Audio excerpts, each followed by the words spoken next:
Welcome, everybody, to episode 160 of WordPress Weekly for Wednesday, August 27th, 2014. I am your host, Jeff Chandler, joined by Marcus Couch, all the way out there in California land.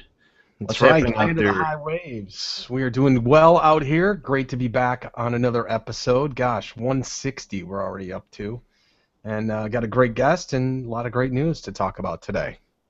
Absolutely, we do. Let's start off by talking about WordPress 4.0. They've added custom icons to the plugin installer.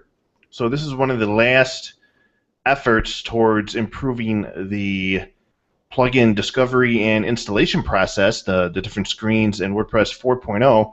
So what this is, it's a plugin icons are 128 pixel square, and the retina icons are just double that, so 256 pixel square. And like banners, these go into your assets directory, and they can either be PNG or JPEG, but they also support SVG, which is pretty nice because those are vectors, which means they can scale up or down without losing quality. And a couple of the official plugins already have plugin icons, such as Akismet, and it looks really nice. You know, instead of just having this default plain looking card, now you'll be able to see colors and sort of like the banner image, the banner header of a plugin shrink down into a square. And for those who don't configure a plugin icon, it will automatically be created using the Tonesk GeoPattern library. So, depending on the colors of the banner header, if you're using one, it will take the colors from that, average them out, and use these different geometric shapes and colors to give your plugin an automatic plugin icon. So so far so good. We have notes on directions in the show notes will be published on how to add a icon to your plugin. I know that it was stressed that plugin authors should not use this as an opportunity to advertise. I don't know why or who would do that, but stranger things have happened in the WordPress plugin directory. But for those plugins that do have plugin cards already, such as Akismet, it looks pretty nice. Yeah, and I've noticed this, Jeff. Even now you can see this if you are going to your installation and you pick that you want to add a new plugin and you search from the repository, the things that you search, actually the results come up with those icons. Oh, okay. And most of them now, they're just like kind of pixelated blocks that match the color, Mm-hmm. but they're there. The functionality is already there, so you can kind of get a preview just by looking at what your add new plugin screen has. So just go there, search anything, you'll see the results come up, and you can start to see the icons. My personal opinion about the icons, I think it's great that we start to get this recognition for plugins, just like you do for apps or anything like that.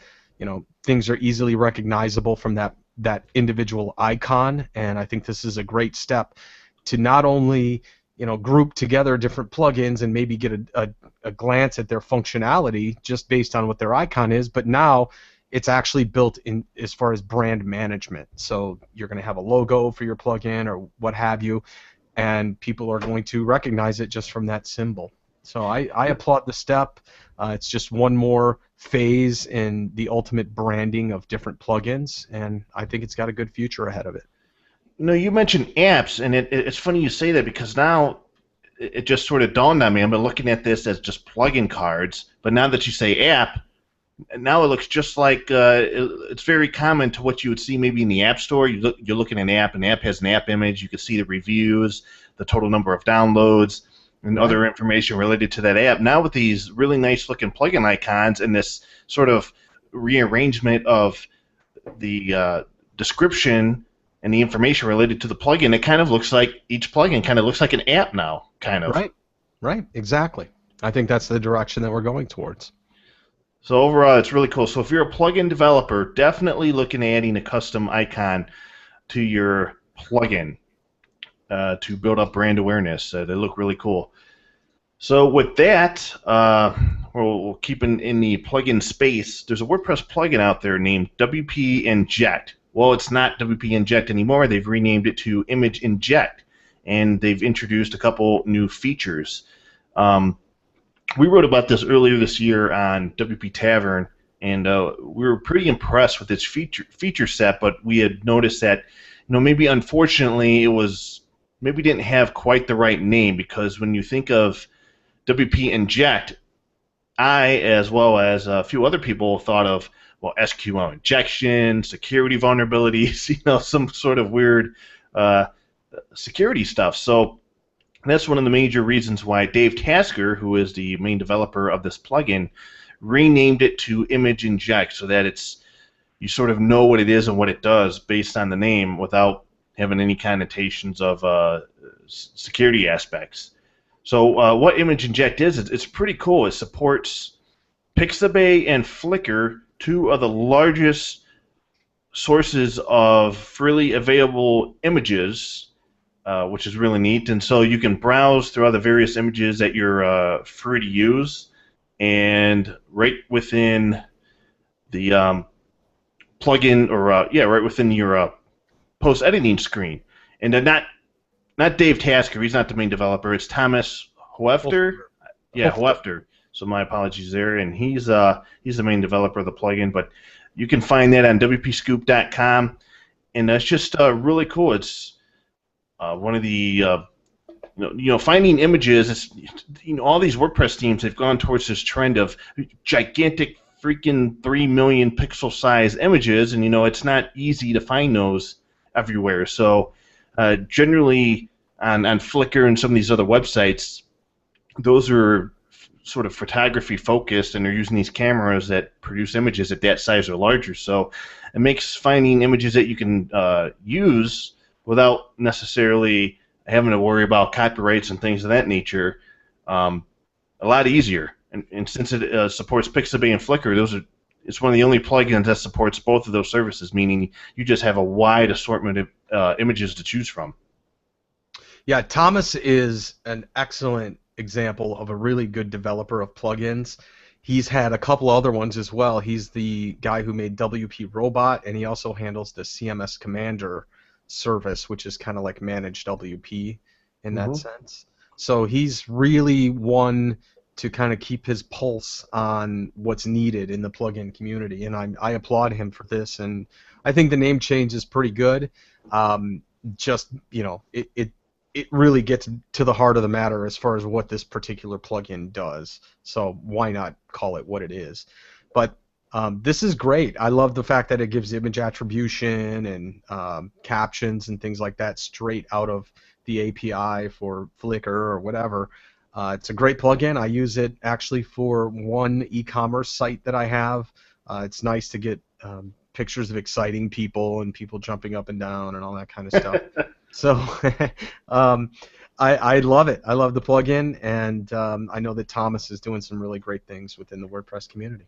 So as you already mentioned, some of the new features in it is supports captions, attribution information, but now it also supports support for multi-site. So once it's network activated, you can use it across all of your sub-sites. So that's pretty cool. You can give all those choices of images across an entire network of sites. Very nice. So if you're looking forward to that plugin, of course it'll be in the show notes, but you can also find it at WPScoop.com. And the benefit of going to WPScoop.com is that there's a in-depth tutorial that shows you everything you need to know on how to get the most out of using this plugin. And it's pretty nice. You can also find it for free on the WordPress plugin directory. Yeah. So outside of that, BuddyPress 2.1 Beta 1 is now available for testing. So it's BuddyPress 2.1 is right around the corner. They've released Beta 1, and it looks like they've totally revamped the mentions interface. So I'm looking at this screenshot, which is a little bit of an animation here, and Sarah Gooding wrote this post. And now when you're typing in a message into an update box, and you type in the @ the @ symbol, like on Twitter, and you type in just a few letters of somebody's name, an auto suggestion interface pops up saying what their name is. So you just click it and it'll automatically fill it in for you, which is a big time saver. I haven't used BuddyPress, but I've used other software that has this auto suggestion feature built in, and I gotta say it's a convenience factor. And No, I like it a lot. There's a plugin that does this same thing, but to have this built right into the framework is outstanding. I'm just wondering if this can be throttled so that only your friends can message you, or if this is going to be a spammer's playground. what do you mean? I mean, in terms of, well, I mean, yeah. What do you mean? I mean, there's Well, just notifications, so you can control notifications. But are you talking during the auto suggestion? Are you saying that any limit the amount of names that show up, or the yeah, type of just within the names? messaging itself. I love the auto suggestion part. That's really not what I'm talking about, but I'm talking about the direct messaging itself. As far as that goes, it just has a tendency to be abused if not throttled the right way from an administrative perspective. Well, the easy answer there is just ban those people. That's right. So there's a new mentions interface, which is pretty nice, convenient. You can now set better passwords with the password strength meter on the registration and user settings page. When a user attempts to change their email address, they will now have to, or the new address requires email verification before the change is applied. There's a lot of performance improvements, enhancements, and things that have gone on underneath the hood. There's also some higher quality translations, automatically fetched by WordPress, courtesy of the BuddyPress translation volunteers. And there is better compatibility with themes that load template content in advanced ways, such as Stargazer. And it also formally deprecates the Buddy Bar. So if you use the Buddy Bar, it's going to be deprecated in BuddyPress 2.1. And the term avatar has been renamed to profile photo, which is more universally understood and translatable. So I thought that was an interesting little change to go from avatar to profile photo, which I guess makes sense, you know. Yeah, it does. It's a lot easier, and it makes more sense as far as what it is, the terms of it. The Buddy Bar, boy, how many days after this comes out until somebody creates a Restore Buddy Bar plugin? Let's say probably the day of. I'm not sure. Yeah. And by the way, I have a really cool bar plugin to talk about later in the show that if you don't like, if the Buddy Bar goes away on you, there's a solution for that. So WordPress 4.0 release candidate 1 is now available for testing. We've been talking about this for a while. It looks like WordPress 4.0 might be shipped next week, but no guarantees, depending on the things that are discovered throughout the release candidate stage of the release cycle, depending on if there's blockers discovered or major bugs. But easiest way to test out RC1 is to have a test site available and use the WordPress Beta Tester plugin. If you set it up to download nightlies, you'll be able to test out new iterations of WordPress 4.0 every night as they're shipped and packaged, every 24 hours, I believe. And as we mentioned a couple of weeks ago, now the more I write within the inside of WordPress, and the more I write posts, the more on my MacBook Pro, the more I can't wait for that doggone sticky toolbar. It's driving me nuts to have to scroll up, scroll down, scroll up, scroll down, and it's really. I mean, when you have a gigantic screen, it's not so much as it's not really that important. But when I'm on a MacBook Pro with a limited screen size, boy, that sticky toolbar is going to save me some trouble. Yeah, especially if you've got a lot of other plugins that use metadata within that post editor. Yeah. That thing's going to be a lifesaver for you. That way I'm not scrolling up, scrolling down. Oh, what a mess. And there's a couple other cool things about it, like the plugin discovery screen, the cards, and things of that nature. So if you could download RC1, use the WordPress Beta Tester plugin, and if you have feedback, if you discover a bug, go report it in the alpha, beta forums on the WordPress Outdoor Support Forum. There's a section for alpha and beta areas where you can report bugs or things that you think are bugs. And it's a very easy way to report them without having to worry about going through Track or any other necessary means. And it's a good thing to do as a general thing, because right. the bugs that you help point out today will save hundreds to thousands of people problems if they don't detect this bug before release. So, do your part. Just take a test drive and If you hear any knocks or pings or things like that within your new beta installation, then let the team know about that. And we could even debate on whether if that's the responsible thing to do. I mean, I have a local WordPress setup installed here, and I have the WordPress beta tester plugin installed, and it's the easiest way I have. I've mirrored my environment in terms of plugins and themes I'm using on the live site, and it's the quickest and easiest way to see what's broken because we can't. We would like to rely on plugin developers and hope that they're testing their code against the latest builds of WordPress, but that's not always the case, and oftentimes they're really busy, and I've noticed that, especially like certain plugins that mess with Tiny MCE or they have buttons, and and like 3.9 introduced some Tiny MCE stuff, so I ended up testing it out before it officially came out, and I noticed 2 or 3 plugins needed to be updated, so I went over, reported the bugs to them, and it was fixed before 3.9 came out. So not only was it fixed for me, but it was fixed for everyone else. So it's really a great way to fix things before the official version of WordPress comes out. Absolutely, yeah. Do your part, people. Really, seriously, help out. Because and by the way, this works 2 ways. If you're using premium plugins and things like that, and you're using 4.0 beta, and you start to see that these plugins are going south, then tell the plugin developer too, because otherwise you're out of luck when all the things start getting upgraded. Right. So if you do you have any experience in using either Better WordPress Security or iTheme Security? Do you use any of those? I've used Better WordPress Security, yes. Okay, good. So our next story, Chris Wegman, who is now an employee of iThemes, he works on iTheme Security. He recently published a story on his personal blog, sort of chronicling the time of events that led to the creation of Better WordPress Security, which was his plugin, how it became popular, and how he eventually ended up making the decision to sell it to iThemes. And I thought it was a great story. I mean, I liked the progression of seeing an idea turn into a plugin, and then he decides, well, maybe this will work for other people to solve their problem. And within 3 years, it became a very popular plugin. At the peak of its popularity, it was downloaded over 1 million times, and he was making $20,000 just earned in donations.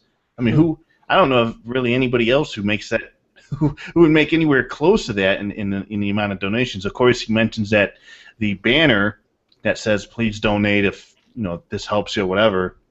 I think that had a lot to do with increasing his conversion rates for donations. But it became so popular, he ended up getting contracting out support work, and he opened up a premium support channel, which was his first dedicated revenue stream. But the surge of popularity came at a time where he was really busy, he was doing other things, and he couldn't concentrate on developing new features with the plugin. So eventually, Corey Miller, the founder of iThemes, comes along. He's using WP, or Better WordPress Security, ends up getting locked out of his site, contacts Chris, says, hey, I'm locked out of my site. He goes through, offers him support, and within that conversation, it led to something more, which it actually led to him selling the plugin to iThemes. So it was a great story. I guess there was a couple other groups he was looking at possibly selling the plugin to, but he realized that iThemes already had Backup Buddy and Exchange, 2 plugins which are complementary to a security plugin. And so on December 1st, 2013, Better WordPress Security was sold to iThemes and was renamed to iThemes Security, and Chris Wegman became a full-time employee of iThemes to continue developing it. So I just thought it was a wonderful story. It's nice.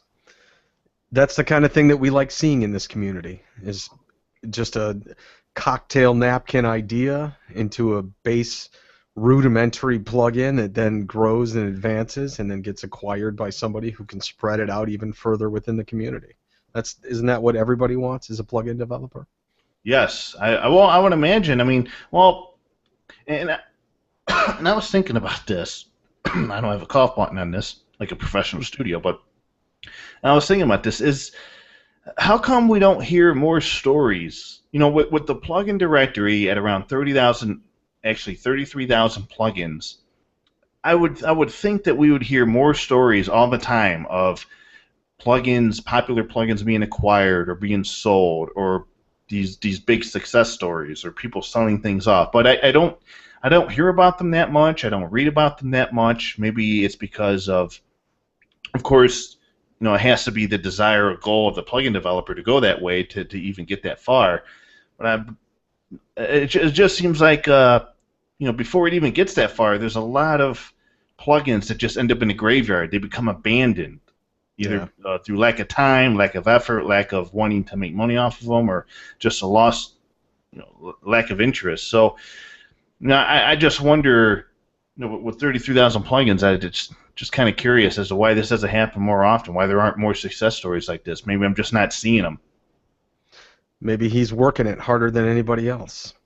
Maybe. That's So, the difference, right? I mean, if you're going to get acquired, then you've got a network to make those contacts to get acquired. You've got to have a good enough product to where you can be taken seriously as far as any acquisition process. Then you've got to have a great support system and community behind whatever plugin that you've got in order to be acquired, or just unbelievable technology. who could help us figure this out and who could answer this question for us is somebody, a plugin author who actually had their plugin acquired. Yeah, you know who that is? I think his name is Sam Hotchkiss. He's the principal of Hotchkiss Consulting Group, a WordPress development firm based in Bath, Maine, way up there in the northeast part of the country. He's also the big cheese at Parka, which actually is the company that was acquired as part of the deal, and it's the company that was behind BruteProtect, a WordPress security plugin in use by tens of thousands of sites. And Sam's background is in PHP development, and he has been developing sites with WordPress since 2004. Sam, thanks a lot for joining us on the show this wonderful evening. And that was one of the most masterful lead-ins I've ever seen, guys. Took us 10 minutes to get to it, but yeah, we got you in. That was epic. Put that in the epic lead-in category. Exactly. Hey guys, how's it going? Great. It's going great. It's going great. So, I want to get into your story. You've earlier this week, for those who don't know, BruteProtect, or Parka LLC, the parent company of BruteProtect, was acquired by Automatic. So first off, congratulations, Sam, and to your partners. Thank you. The other 6 employees of that made up Parka. And so we're just talking here about 33,000 plugins, acquisitions, things being sold. Why aren't we hearing more stories like this? And maybe you could sort of help us understand. I mean, when you created BruteProtect, is the first thing on your mind acquisition? Is that something you were thinking about? I mean, give us your take on that. It certainly wasn't the first thing that we were thinking about, right? And when you start out with any project, you can't start out with the goal of, I want to go out there and get bought by a bigger company, because that's going to keep you from making the best possible decisions you can for your plugin and for your users, right from the get-go. So for us, at least for me, first off, when I started developing BruteProtect, my goal was, hey, can I do this? Like, can we do this? Is there a better solution out there to this problem that lots of people are experiencing? And, I had been telling people ways that I thought that they could solve the problem, and nobody was doing it, and so I decided I would go out and start to do it. And, then from that point, I think that a lot of plugins can easily become abandoned because people move on and forget about them and don't need to update them. For us, the plugin only worked if we had users, right? Because every user that BruteProtect has is another contributor into the BruteProtect data set.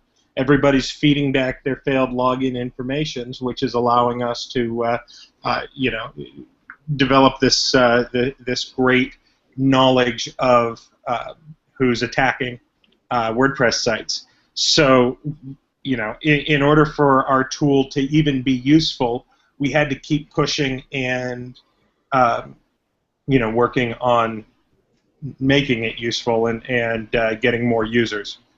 So before we get into the nitty gritty about what BruteProtect is, what it does, back in 2013, Matt Mullenweg publishes an article with his thoughts on passwords and brute force.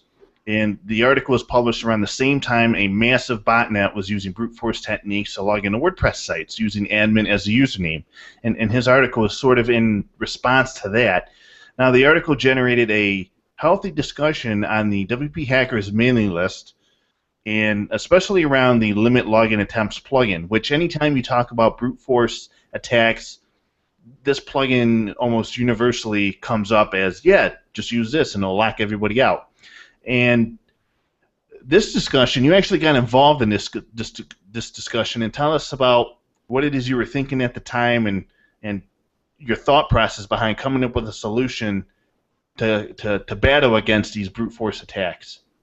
Well, yeah, so the sort of new attack vector that we were seeing last year, and I think it started popping up in 2012, was this idea of a botnet brute force attack, right? Because before that, a brute force attack, one computer would attack your site, and it would try as many passwords as possible, and then it would stumble across the right password and be able to get in. That's how I know of the term rainbow tables. Yes. Well, that's another part of it. But then when these botnet attacks started, the machines within the botnet would pass that information on from one to the next. So the first computer in the botnet would try 5 logins and then get blocked by limit login attempts. But it would tell the second computer in the botnet, hey, I already tried these 5 passwords, so you try the next 5.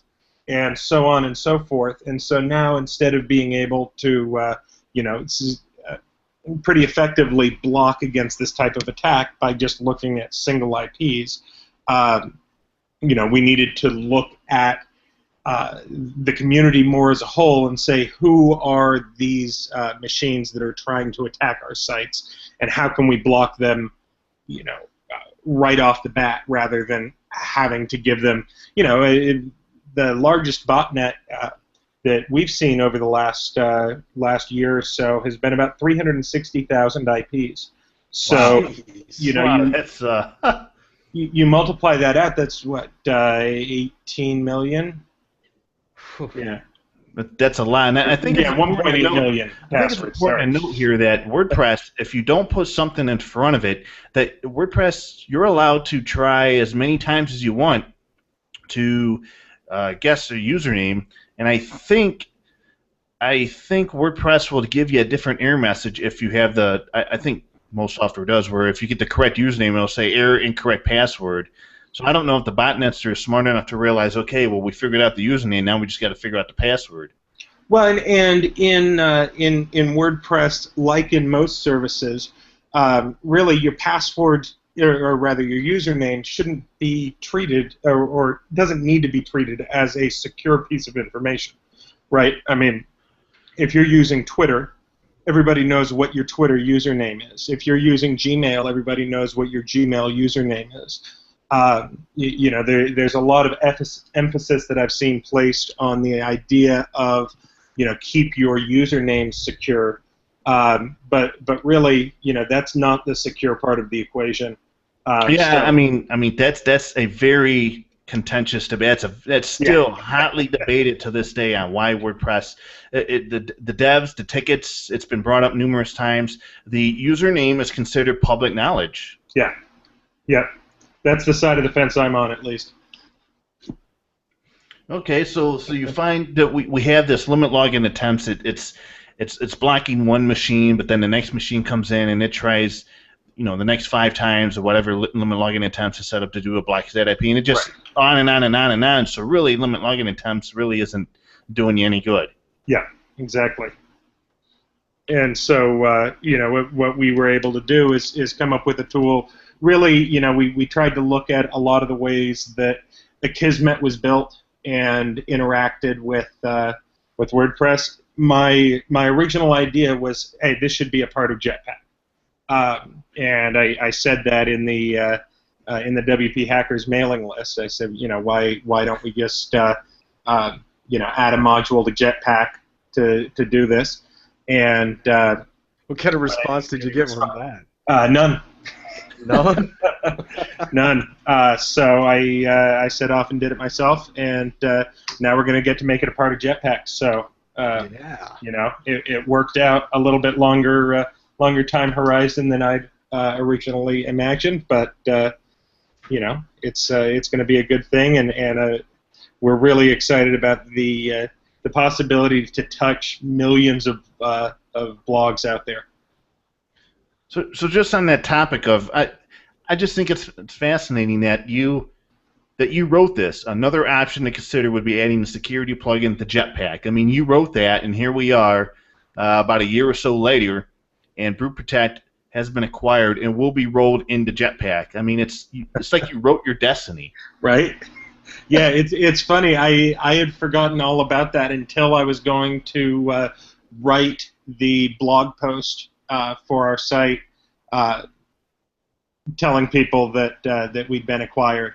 And I went back and looked because I knew that I'd mentioned it first on WP Hackers, but obviously I didn't remember my exact message from 14 months ago, and I saw that and just started laughing. Well, you know something? I mean, what other platform besides WordPress can you write your own destiny? Yeah. Not only to begin with, but within a year. Yeah. It's pretty amazing. Yeah. But yeah. I mean, at the time, you were thinking, well, another option is to add a security plugin to Jetpack. But as you developed BruteProtect and had an actual proof of concept and started to see it working, I mean, I don't think your goal was to say, okay, we're going to do whatever we can to get this rolled into Jetpack. I think you guys were just continuing to roll along as you were doing, solving a need, and just hoping, for the best, acquiring customers and things of that nature. Yeah, and our goal. So by the end of last year, the expenses of maintaining our infrastructure had been getting higher and higher, and we realized, we were getting to a point where the development needs were high enough that it wasn't making sense to keep subsidizing it with the profits from our client work. So we reached out and paired up with an angel investor who I'd worked with before, who was able to give us some funding to really start to focus more heavily on the project. And that's when we hired on Jesse and Jeff and really started in earnest to build out my BruteProtect, our management solution. And since you brought up angel investors, yeah, is there opportunities within our community for sort of like a Shark Tank type of a scenario where they could probably get some funding by some of the inner, more affluential community? I think that's a great idea. All right, let's do it. Me and you, Sam. We're in. Yeah, no, I love the idea of a WordPress Shark Tank. And I know from the investors who I talked to, there's definitely excitement around WordPress, and there are very few venture-backed companies in the WordPress ecosystem. Yeah. Companies really aren't going out and raising capital, especially smaller companies focusing on plugins. Obviously hosting companies are, because they need that money. But they have assets and infrastructure. Yeah. But the software side of things, obviously there's a lot to be said for bootstrapping everything, and but that said, if you get to a point where you either need to raise money or shut it down, don't be afraid to go out and try and raise some money. Yeah, definitely. I mean, people would be surprised. A lot of WordPress people maybe aren't familiar with tools like Salesforce and stuff. Yeah. But these guys that write these add-ons for Salesforce, you wouldn't believe what they charge for it. Yeah. Oh my God. Yeah. And to get, if someone could look at that and go, yeah, you know what, I can do that, but do it in a WordPress platform where nobody, to sell to an end user client where they're not having to pay these ridiculous fees for the same functionality. And I think a lot of times there are plugins and things that come out like that maybe they have seen it from one perspective, but maybe investors out there would see it from a whole different perspective. Like, Yeah. for example, when I saw Aesop Stories from Nick Haskins, it's a whole different framework and plugin and system that does kind of a really cool full-width parallax type system. Yep. I didn't look at it from a story perspective. I went, man, the proposals I can make for clients with this. Yeah. Yep. Yep. And I think maybe the community needs some business injection into this as far as what can be done and what functionalities are missing in the corporate environment out there, and how can WordPress developers cash in on that. Well, and I think that there's a way to get that, the idea of a business focus without losing our soul. Right. There's definitely concern that we're an open source community, and we are, but open source doesn't necessarily mean free. Right. And there are definitely companies making a healthy living within the open source community. Now, when you were speaking with these angel investors or other investors, did they understand what WordPress is or was, or how much explaining did you have to do about what WordPress is and the problems you were trying to solve and why you needed that money? In talking with tech-savvy investors, they all knew what WordPress was.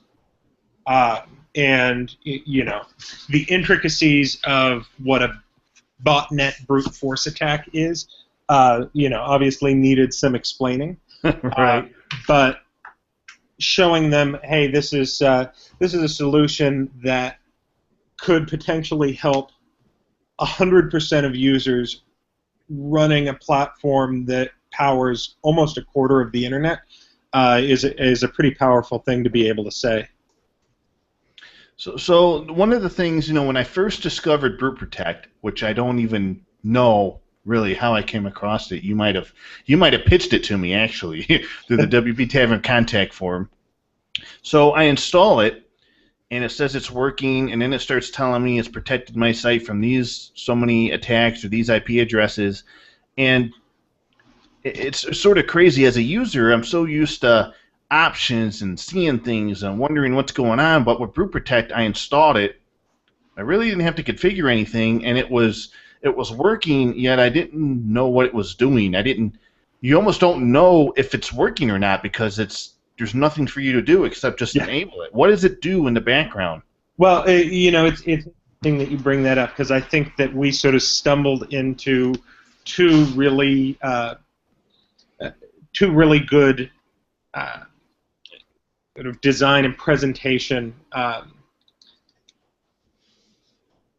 methods, if you will, that we may not have thought about it as much as we should have ahead of time. But you mentioned, you installed it, you had to get an API key, you put that in, and you're done. One of the big pushes behind WordPress is this idea of decisions, not options, right? So we're going to configure this in the best way. There really aren't any configuration options, right? Because we're doing all of the algorithmic work to determine who's an attacker and who's not on our servers. And the other thing that we decided to do pretty much from the get-go was this idea of putting on your dashboard how many login attempts BruteProtect has stopped. And what that did was start to get people on our team, so that they didn't just install it and forget about it, but they would install it and they would log in and they would see, oh my goodness, there were 2,500 attempted login attempts against me in the last week. And so, that would also help people remember, hey, when I set up my next site, I need to install BruteProtect on it. That's a great tip, by the way, for all the other plugin developers out there. If there's reason to have something being displayed within the dashboard as far as functionality of the plugin, do it. Yeah, and don't do it in a way that's going to harass people. Right. But you don't want people to forget that your plugin is there. Like with Akismet, you notice very quickly if Akismet isn't there. With BruteProtect, you may not notice for months and months or years until your site gets broken into. That I forgot to install BruteProtect on this one. We wanted to get out front in making that decision. But Jeff, I sort of derailed your question there. You were asking what the I installed it and it was working. It was telling me the number of attacks, and I'm like, are you kidding me? Is this really going on? Because as far as I know, nothing's going on, and maybe this number's made up.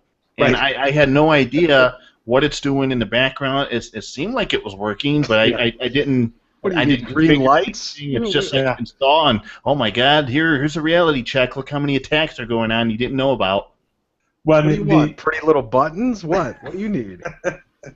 What do you want to see? Like a log thing, or what? I don't know. It was just a weird experience because it's doing this thing in the background. I see how many attacks are being blocked, and I just, for whatever reason, can't make the connection of that it's really working because without it installed, without BruteProtect installed, the site worked fine.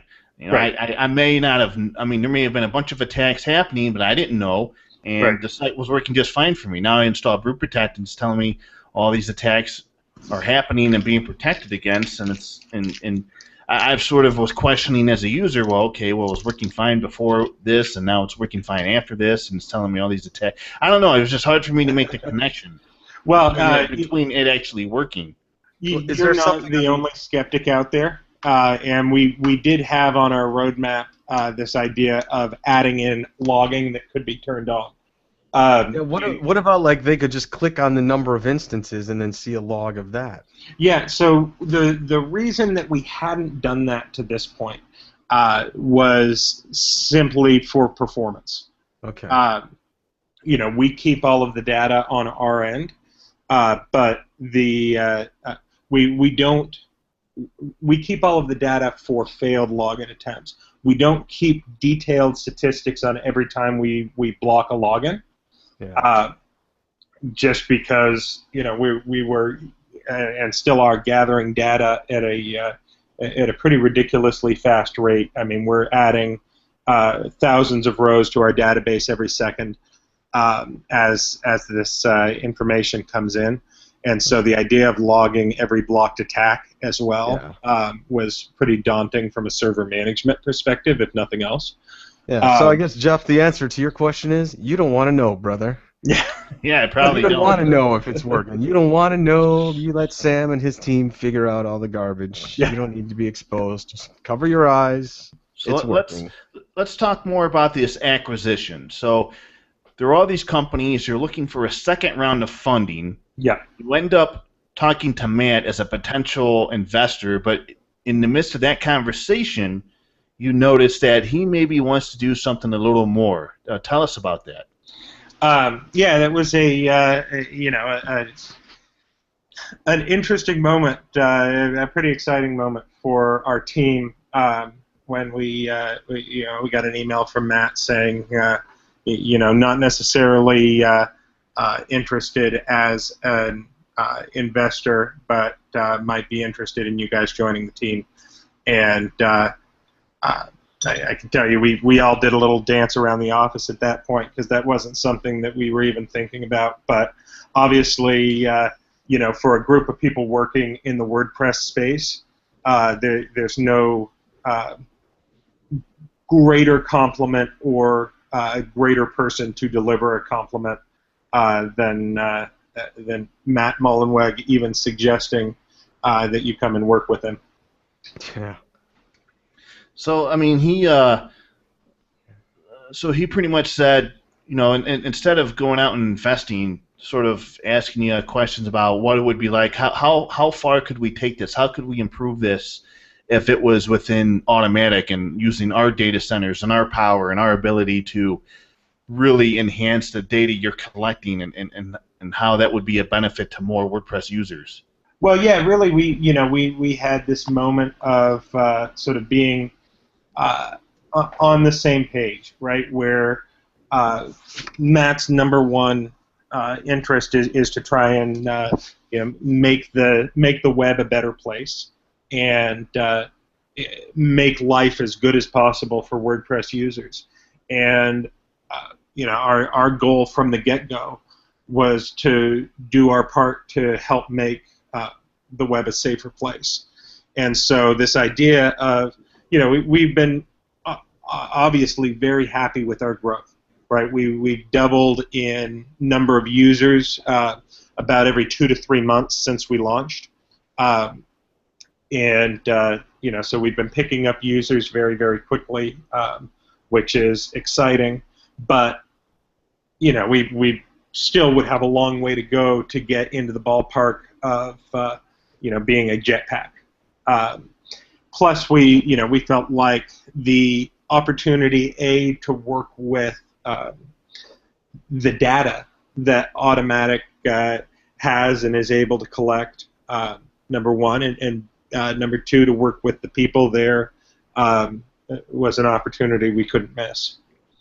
So what I thought was most interesting about the acquisition, in terms of BruteProtect and a Jetpack, is that I would have thought it would have been rolled into VaultPress, Mm-hmm. or even, as somebody mentioned, Akismet as a feature of Akismet. But I know Matt had published this either in a comment or somewhere else when he was asked about it. I think it was in the Tavern comments, that he thought about it long and hard about what the best option would be, and his response was pretty much, well, in order to protect the most amount of users as possible, I have to roll it in as just a service of Jetpack, where it's automatic. It happens, it happens behind the scenes without you even knowing about it. And with Jetpack being installed on millions of websites, including some partnerships they have with web hosts, where it's installed as part of the one-click install process for WordPress. Yep. That's just pretty much the easiest way you're going to benefit the most amount of WordPress users immediately. Yeah, absolutely. And we certainly didn't want the Shield portion, especially of BruteProtect, to come in anywhere as a paid service. And BruteProtect Shield, was that part of your paid services that you had with BruteProtect? No, BruteProtect Shield is the free service that we've had from day one. Okay. Our brute force attack prevention. For a long time, it was just called BruteProtect, and we realized that people were getting confused as we started to roll out other services. So Jesse suggested, why don't we start calling it BruteProtect Shield? And I thought that sounded like a mighty good name, so we went with it. It was really important to me and to the rest of the team that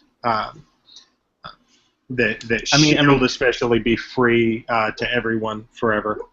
They could have just as easily rolled BruteProtect into Jetpack as a paid service if you really wanted to. Yeah. But I think that goes against his ideals of wanting to protect the most amount of people as possible. Yep. And they have the data center, the bandwidth, the backbone, the team, the talent to be able to still offer it for free. And as part of the acquisition, first off, tell us a little bit about what your paid services were and how those are now available for free for everybody, in case they want to use them before they disappear. Absolutely. So, one of the services that we had developed and our offering is called My BruteProtect. And what happens when you create a My BruteProtect account, you get logged into your dashboard, and once you start pairing up your sites, you're able to keep your plugins up to date and your themes up to date and core up to date, all from one interface there. And you can go in and set things up to auto update So when a new version of either one plugin or any plugin comes out, it's going to update on any of your sites. And we also have an uptime monitoring service that we've been really happy with.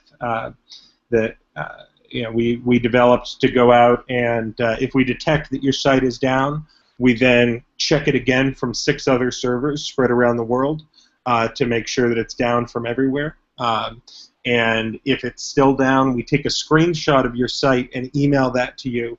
So if it's, say, an intermittent error, you're able to get a screenshot of what the error looked like and send it off to your developer. That was a unique tool that we've been pretty proud of. And all of that's available for free at my.bruteprotect.com and will be for a while yet. We're still working on figuring out exactly how everything is going to roll in and how we're going to make things work. Our George Stefanis, our new team lead at Jetpack, is hopping on an airplane in the morning and flying up to Maine to sit down with all of us and help us work to hash out a plan and keep things moving forward. So I want to address this because I feel for these people that feel this way. I understand how they feel, where there's a lot of fans of BruteProtect that are very disappointed in the fact that now they're going to have to use Jetpack in order to use BruteProtect. And I understand where they're coming from because they're using just one plugin that satisfies their needs, that solves the problem. Now they're going to end up having to use Jetpack, which there's a lot of haterade for Jetpack out there, and for any number of reasons. And I wonder, first off, your thoughts on that, and I wonder if maybe at some point in the future, BruteProtect will have an API sort of similar to a Kismet where you'll be able to use BruteProtect outside of not having to use Jetpack. Well, as far as the API goes, I certainly can't speak to any plans for that. I don't know of anything on the horizon that way. As far as the anti-Jetpack people out there, I totally understand the reasons for that. That said, I think that. Yeah, convince me. Come on, Sam. Okay.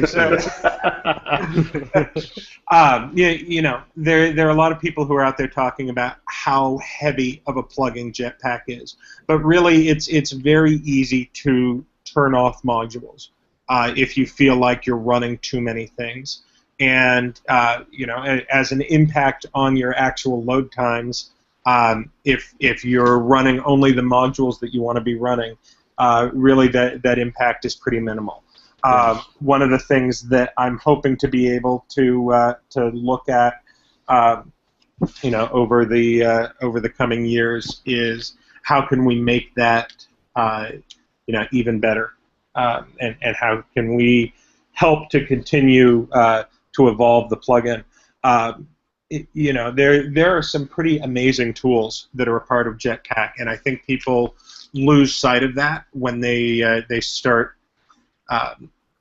hating on it as a tool because of the size of the plugin. If you look at Photon, for example, it's an amazing content delivery network that is 100% free and rivals anything else out there. If you look at Jetpack Stats, it's so easy to integrate and turn on and have your stats right there in your blog. And all of these new tools are coming out all the time. Elasticsearch. Elasticsearch is an incredible technology that you couldn't run on your own site, right? The amount of data. Or take, for instance, Related Post, which is... Yep. For all the previous instances, requires a lot of CPU power to do the algorithms to determine which post is related to one another. Automatic takes care of all that processing for you. Yeah. I think if here's the funny thing, Sam. I think if Jetpack weren't called, if like somebody today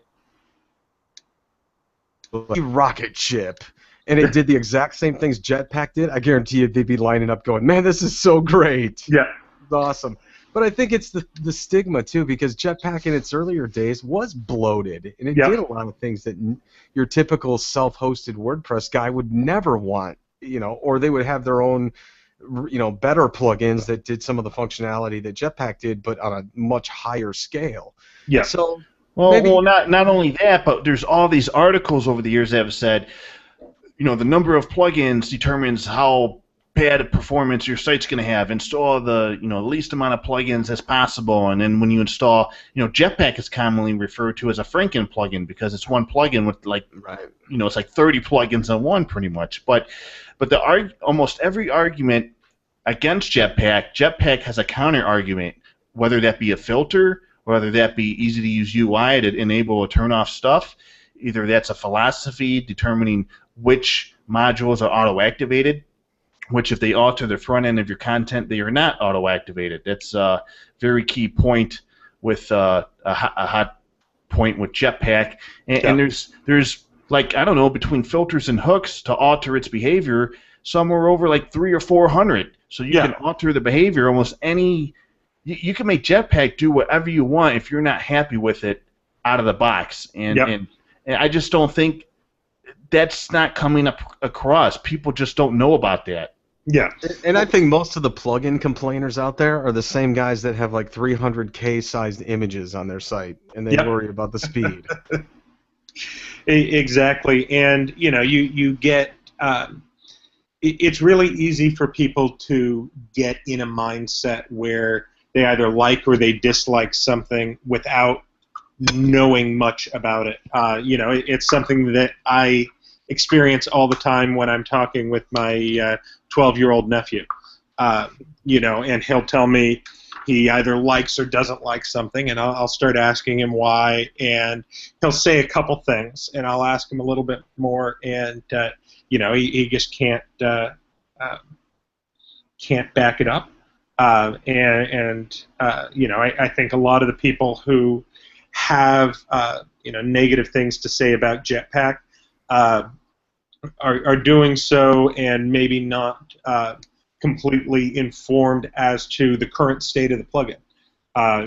They tried it once a couple of years ago and had a problem and never came back.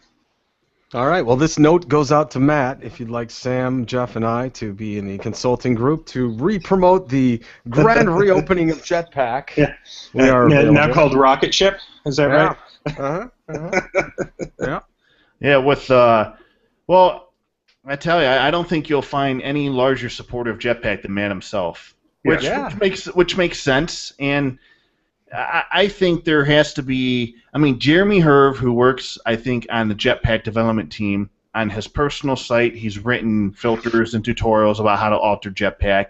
I think that the Jetpack team, I think they should have an initiative inside that says, okay, we're going to spend some time once a week or a couple times a week, get different members of the team to talk about the developer side of Jetpack, how you can alter its behavior, how you can make it do what you want it to do, and not have it be the thing that just does whatever it wants out of the box. I think maybe that's already an initiative inside the team, I don't know, but I'd like to see more posts on the Jetpack blog cover more of the developer side of Jetpack. Maybe that would help alleviate things. Yeah. I'd like to see him take other plugins to the mat. Say, hey, okay, there's this plugin out there that does this, but watch Jetpack do it. I don't know about that one. Okay. Well, I got to say, especially with the UI changes in 3.0, which introduced the new bulk activate and deactivate modules, the UI changes and the additions of the modules, Jetpack is definitely improving. I like the direction it's heading. I wasn't a fan of Jetpack before, but with the tavern and other things in place, sort of had to use Jetpack. So we've been using the different modules, and it's very convenient for very, very simple contact form. Just to provide somebody to contact you through your website. It does that. It does the email subscriptions. It has comments. It has a very easy way to publicize your posts automatically to social networks. It has related posts. it does all this stuff, and the convenience and my like for Jetpack increases with the more modules I sort of rely on. Definitely, the more modules you can take advantage of in Jetpack, the more useful and convenient it is to you, I think. Well, and as a developer, it's those people that, well, I just want to use related post, or I just want to use this one thing in Jetpack, and I got to have all this other stuff. There's a lot of people out there like that. Yeah. For me as a developer, my love for Jetpack would grow every time I didn't have to go set up another Google Analytics account for a client, and could do the stats right there in the dashboard. I think that's a killer feature too that gets overlooked quite a bit. Maybe that's it. It's exposure. It just doesn't get enough exposure. Yeah. So Eric Nicholas in the chat room says he only recently embraced Jetpack and he's not regretting it. And he gets the preference to use smaller, more focused plugins, but there's something to be said for using one large plugin that's been battle tested on millions of sites. Yeah. And if there's one plugin that's been battle tested, it's Jetpack. Yeah, Jetpack's not going to screw you like some other plugin might. Yeah.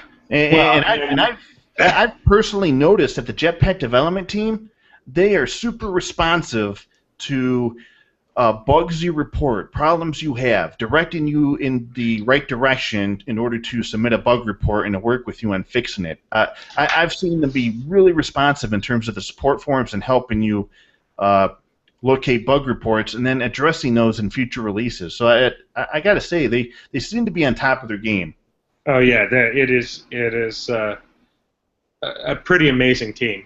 It's a group of absolute rock stars out there who, beyond just the coding prowess, their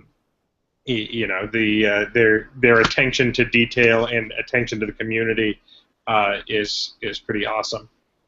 And Rami Abraham in the chat room says, regarding Jetpack, I love it more each day and also hate it profoundly.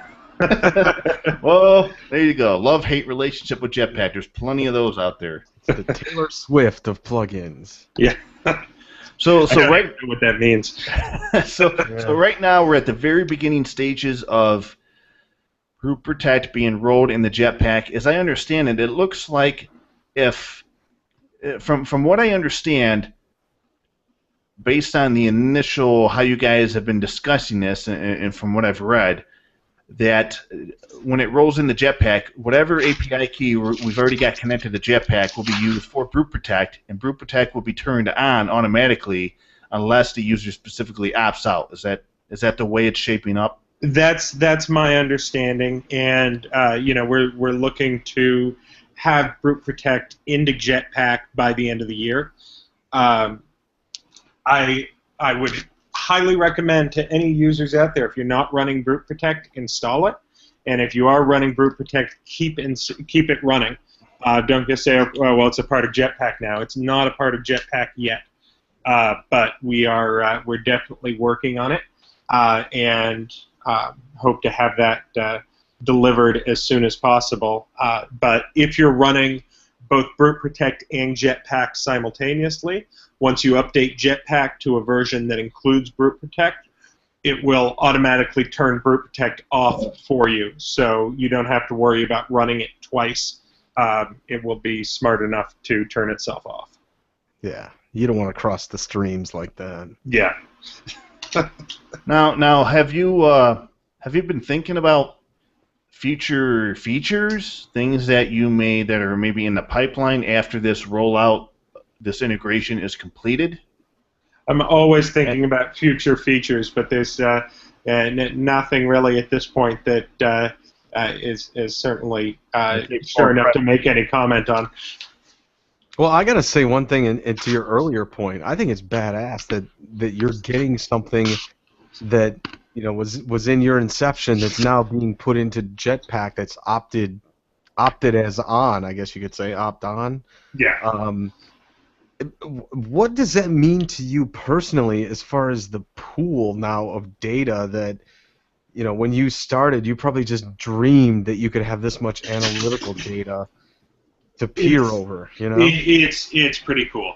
I definitely am really excited about it, and I'm equally excited to be able to sort of have that opportunity, but keep working with this awesome team that we built as well. Yeah, because the geek in you, no matter what, it doesn't matter about the acquisition and all that Yeah. in terms of, money and all that stuff. But I mean, the geek in you has got to just be giddy right now, just Absolutely. going, oh my God, look at what I just found. Yeah. No, let me at the database. I think it's awesome. I mean, I didn't realize that they're serving, the data centers at WordPress.com. They're serving 8 billion gravitars are served every day. They have this Imperium Sync service, the countless spam that Akismet takes care of, and I know in the Jetpack announcement post on a Jetpack blog by Matt Mulliweg, he mentions that this is internet plumbing, and when it works, it's completely invisible. And he loves that, and he says that they're now pushing 450 terabytes of data a day from 9 data centers around the globe. That is I saw that stat. incredible amount of data. That shocked me too. That is you took the words right out of my mouth. That is an incredible amount of data. Yeah. Now with all those IPs from BruteProtect, it's going to be 10 or 400. Let's see, 900 terabytes. Yeah. We'll need a couple new data centers. I hope we're not spiking their data that much. Hey, is there a way, that these brute attacks and all that? Is there a way that we can monetize this? Can I put an ad banner on that login page, something like that? Or figure out a way to start getting the attack bots to do SETI at home or something. Yeah. That'd be funny. That'd be cool. It's like judo. You just flip it around on them, Yeah. So, Sam, I just want to say once again, congratulations to both you, your team, Parka LLC, BruteProtect.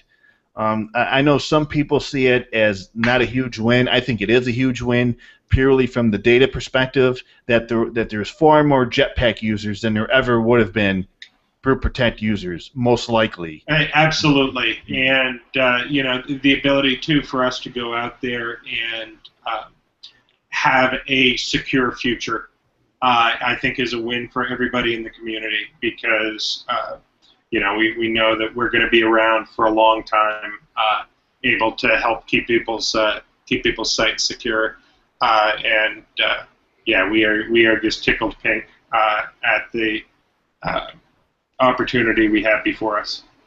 And you could get nitty gritty. You can really dive into security. You could take care of it at the edge. You can use a really secure web host. You could use a security service to take care of all this for you. But the other aspect of this being a huge win is that when BruteProtect is enabled, it protects you from this problem that just seems to be getting larger, and you don't have to worry about it. It rises the tide on just general protection security practices across an enormous amount of WordPress websites, where it's just one more thing, one more security aspect that's taken care of for so many people without having to do configurations or options or know about the security jargon. It just works and it's done. You don't have to worry about it. Just make sure it's activated. Yep, exactly. Put a nice button on there so Jeff knows it's working. Yeah, so it's like a little thing. I'm working over here. Yeah. Jeff. We're on. We're good. Yeah, we'll try and push for the next version to include a Jeff button. Yeah, where it's just like okay, I see what's going on. An Easter egg. I like that. Yeah. Yeah.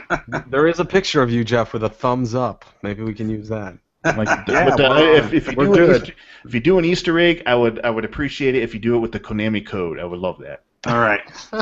Awesome. So Sam, once again, congratulations to you and everybody involved with BruteProtect. I'm looking forward to having BruteProtect enabled on my site on wptavern.com, and I think it's just a huge win for everybody. I think a lot of people win here, and it'll be interesting to see what kind of other developments take place in the BruteProtect service or within the module. So again, congratulations, and where can we keep tabs on you now that you're an automatic employee?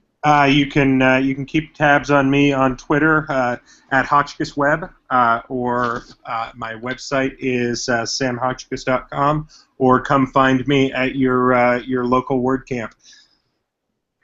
Which is, I guess now you'll be able to travel around a little bit. Any work camps in the foreseeable future? Well, let's see. I've had 15 so far this year, so it's been a WordCamp full year. But I'm going to be going with my wife as a spectator only to WordCamp Salt Lake in September, and then definitely WordCamp San Francisco, and we'll see where it goes from there. Of the 15 that you've been to this year, what's the biggest takeaway you've had so far at any of them? Meeting Jeff Chandler at one of them? Meeting Jeff Chandler was pretty awesome. Yeah, for like 5 minutes, and then he says, well, I got to hit the road. Yeah, Matt's on the other line. I got to go. You know, actually, Jeff, after I met you and I said I had to hit the road, you know, we went back to get our RV, and we drove all night and got to our house and realized we didn't have a key to the front door. Oh! And so we ended up, you know, we got in at 5 o'clock in the morning, had been driving all night, and slept in the camper in the driveway until we could get a key Wow. later on in the morning. So, yeah, I maybe shouldn't have run quite so quickly. But, yeah, I also learned it's good to not drink the night before you present. It makes your presentations much more coherent. Oh, yeah, you learned that quickly, I bet. Yeah. Schedule your talks for Friday, people. Yeah. Right. Well, thank you so much, Jeff and Marcus, for having me on. Really appreciate it. And yeah, I'm super excited for you, man. I mean, for me personally, it's like seeing a movie, you know, where a guy discovers the cure, and then you know they dump it in the water supply so everybody gets it. You know, yeah. That's awesome. Exactly. I like that visual. That's good. All right, it's awesome. So I'll see you at WordCamp San Francisco later this year, and until then, I'll just keep an eye on what you're doing through the various interwebs. All right. Sounds good. Well, thank you, guys. Awesome. Enjoy the rest of your evening. All right. You too. Bye-bye.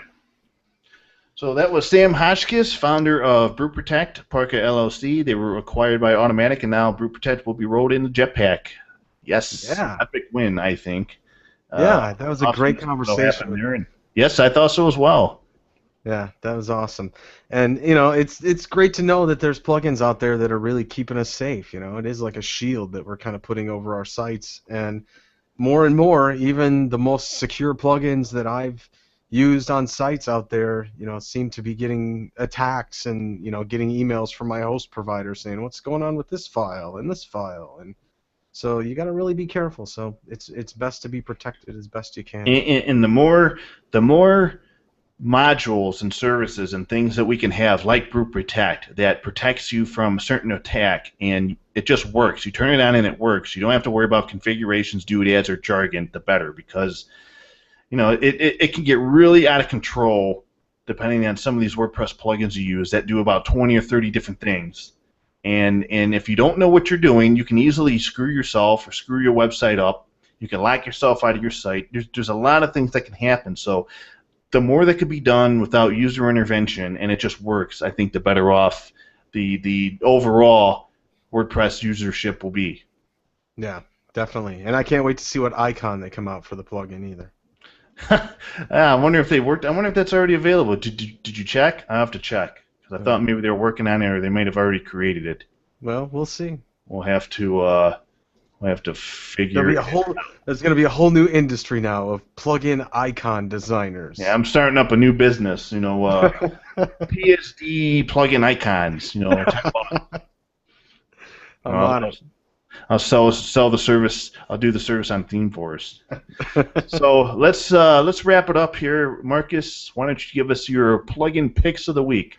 Man, I got some awesome ones this week. First one, WP Admin Quick Nav. This is basically letting you make your own navigation in the admin toolbar that's up at the top when you go and browse your site. So you can put your common shortcuts, maybe other plugins that you might want to use, within the back end, and you can use any kind of links for any sort of specific admin pages. So if you've really wanted to make your own sort of admin menu, now you have that ability with WP Admin Quick Nav. Nice. Next one is called Comment Approved. Now, oftentimes we get comments, or we leave comments rather, and you never really know if your comment's been approved or not. Now, this plugin, Comment Approved, will specify to the user via their email address that their comment has been approved. Now, this is a pretty good way to increase the conversation with them as well, because you can customize that particular message that goes out to them. So it's a great way to keep your audience, to really link to, you could link to special content or an ebook, reward them for participation. So this one's called Comment Approved, and I think it's a pretty good one for people with a lot of interaction. Do you know if your comment is caught in the spam queue and I unspam it and I approve it, does WordPress by default out of the box, do you know if it sends them an email? I don't know if it's not out of default. Okay, so install just for that purpose alone, this plugin is useful.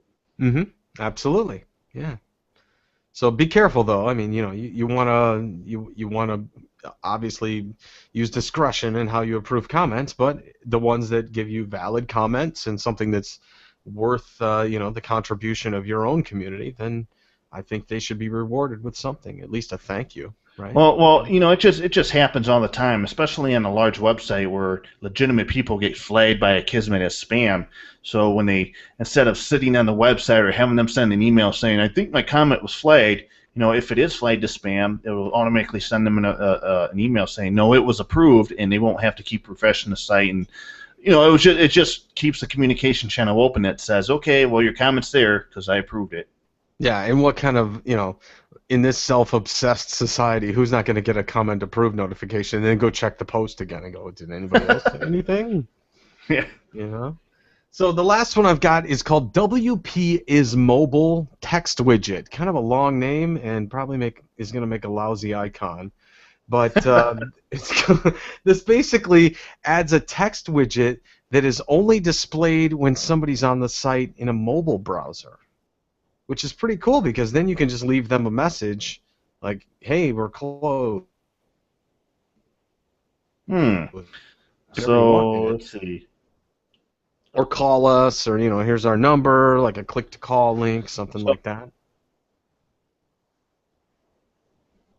Yeah, I guess, would the message be displayed as would it be taking up real estate that there's not a lot of real estate to take up anyways on a mobile device? Is it one of those? Yeah, and I think, you could probably turn off and on different widgets with something like dynamic widgets plugin or things like that based on their browser. Make them conditional to certain situations. Yeah, exactly. But this is a nice kind of down and dirty, mobile-based plugin that maybe you want to get somebody, some content just for mobile. I don't know. Maybe an app or something like that. Maybe you're going to inject some app code or Apple code or something like that. But I thought it was pretty intriguing because there's not a lot of conditional stuff just for mobile. So if you're into mobile and you use WordPress as a mobile platform, this is probably something you might want to check out. Excellent. So that's going to do it for this week's edition of WordPress Weekly. You can find show notes for this episode and all previous episodes on wptavern.com. And you can follow me on Twitter at JEFFR0. That's at Jeffro and Marcus. How about yourself? You can find me at my website, marcuscouch.com, and on Twitter at marcuscouch. And until next week, have a safe weekend, everybody.